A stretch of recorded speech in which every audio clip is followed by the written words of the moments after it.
주역의 경서로서 의미는 제가 수긍하지만 점수로서의 주역은 소위 이제 과학적 측면에서 낄 수 있을까요? 그래서 제가 점을 친다는 거는 사실 뭐 여러 가지 그 이제 미래에 대한 불투명이 됐을 때 미래를 알기 위한 힌트입니다. 점이라고 하는 거. 그거는 모든 사람들이 관심 있어 하는 겁니다. 그걸 알기 위해서 노력을 하는 거고요. 예를 들어서 서양에서도 점서가 많죠.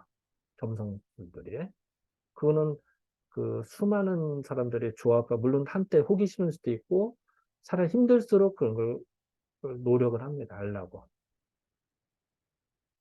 우리가 봄, 여름, 가을, 겨울이 될 때 항상 그런 얘기 하죠. 봄이 오고 여름이 오고 가을, 겨울이 오는 거를 우리는 예측을 하잖아요. 자, 저 사람이 저렇게 행동을 했으니까 앞으로 저럴 것이라고 예측이 가능합니다. 회사에서 인재를 뽑을 때 이력서를 보고 뽑습니다. 이력서를 보면은 저 사람이 앞으로 어떨 것이라고 예측이 됩니다. 예를 들어서 어느 누구라도 어떤 학생이든 직원이든 간에 그 사람이 살아온 과거를 보면은 현재가 짐작이 되고 그거를 미루어서 앞으로 어떤 일을 할 것이다, 어떻게 될 것이라고 추정이 가능합니다. 물론 그 추정인데 그것이 맞을 수도 있고 틀릴 수도 있습니다. 하지만 되게 맞아요. 왜?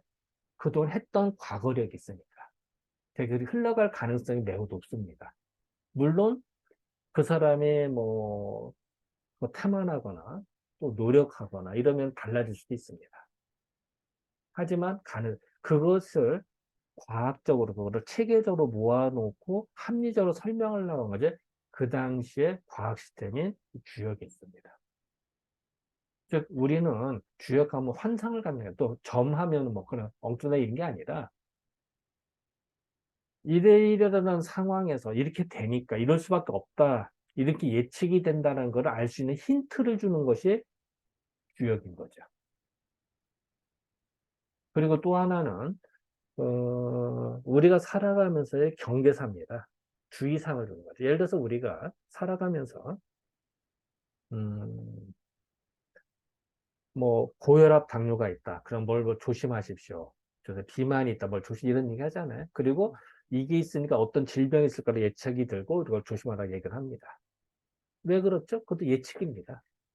꼭 그렇게 된다는 보장은 없다. 하지만 될 가능성이 있으니까 주의사항을 주는 겁니다. 자, 의학에서도 다 적용이 됩니다. 마찬가지로 일상생활에도 똑같이 적용이 됩니다. 그런 거를 총괄해서 당시 예전에 그 지혜로서 알려준 것이 주역입니다. 그건 마찬가지로 지금도 그대로 적용이 됩니다. 다만 옛날에는 뭐 마차를 탔을 거고 지금은 자동차를 타 이런 차이는 있겠죠. 하지만 근본 이치는 같다고 봅니다. 인간의 생활이기 때문에.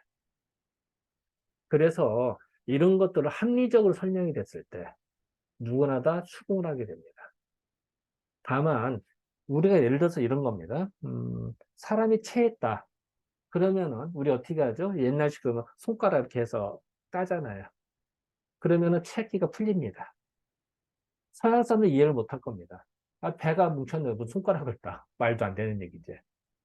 하지만 설명을 해주고 이치적으로 합리적으로 해주고 실증을 해주면은 우리는 누구나 다 실감을 하는 얘기니까 체했을 때 손가락 따면 풀린다는 걸 알고 있습니다.